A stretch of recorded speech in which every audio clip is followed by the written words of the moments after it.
ஒரு காலத்தில் கொடிமரங்கள் நிறைந்த நீர்வழிகள் ஒலிக்கும் ஓர் அழகான காட்டில் ஓர் பாண்டித்தியமான வயதான ஆந்தை இருந்தது.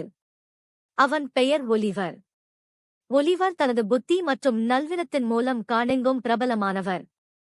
விலங்குகள் அவரை அடிக்கடி ஆலோசனை மற்றும் வழிகாட்டுதலுக்காக அணுகுவார்கள்.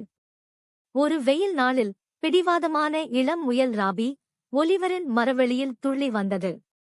ராபி தனது பொறுமையின்மை மற்றும் யாருடைய பேச்சையும் கேட்காத தன்மைக்கு பெயர் பெற்றது. ஐயா ஒலிவர், நான் காடில் மிகப்பெரிய கேரட்டை வளர்க்க விரும்புகிறேன். என் கேரட்டை அனைவரும் ஆச்சரியப்படுவார்கள். ஒலிவர் ஆழமாக சிந்தித்து, நீங்கள் உங்கள் கேரட் விதைகளை ஒரு வெயிலான இடத்தில் நட்டு போதுமான நீரை ஊற்றினீர்களா என்று கேட்டார். நான் அவற்றை எப்போதும் நட்ட இடத்தில் நட்டியுள்ளேன். நினைவில் இருக்கும்போது அவற்றுக்கு நீரை ஊற்றுவேன். ஆனால் என்னால் ஆலோசனையே கேட்க நேரமில்லை.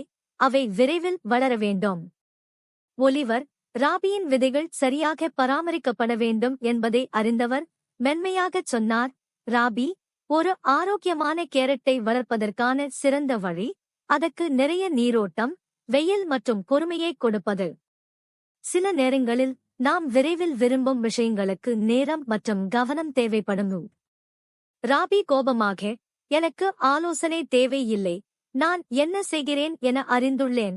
அவன் துள்ளிச் செல்ல வாரங்கள் கழிந்தன. ராபியின் கேரட்கள் சிறியதாகவும் வாடியதாகவும் இருந்தன. மற்ற விலங்குகளின் தோட்டங்கள் செழித்து வளர்ந்தன. ஏமாற்றமடைந்த ராபி ஆலிவரின் மரத்திற்கு திரும்பினார். நான் என்னுடைய வழியில் செய்தேன், அது வேலை செய்யவில்லை. இப்போது என்ன செய்ய வேண்டும், ஐயா ஒலிவர்? ஒலிவர் சிறிது புன்னகையுடன், கற்றுக்கொள்வதற்கு இது ஒருபோதும் தாமதமாகாது. உங்கள் விதைகளை மீண்டும் நடவும், தினமும் தண்ணீர் பாய்ச்சவும், அவர்களுக்கு நிறைய சூரிய ஒளியை கொடுங்கள். பொறுமையாக இருங்கள், விரைவில் அவை வளர்வதை நீங்கள் காண்பீர்கள் என்றார். இந்த முறை ராபி ஒலிவர் ஆலோசனை கேட்டான். அவர் தனது தோட்டத்தை கவனத்துடனும் பொறுமையுடனும் கவனித்துக் கொண்டார். மெதுவாக ஆனால் நிச்சயமாக அவரது கேரட் முன்பை விட பெரியதாகவும் ஆரோக்கியமாகவும் வளர ஆரம்பித்தது. இறுதியாக அறுவடை நேரம் வந்தபோது ராபி காட்டில் மிகப்பெரிய கேரட்டை வைத்திருந்தார். அவன் ஆலிவரை நோக்கி திரும்பினான். அவனுடைய கைகள் முழுதும் அவனது அழகான கேரட்கள். நீங்கள் சொல்வது சரிதான், மிஸ்டர் ஆலிவர். உங்கள் ஞானத்திற்கு நன்றி.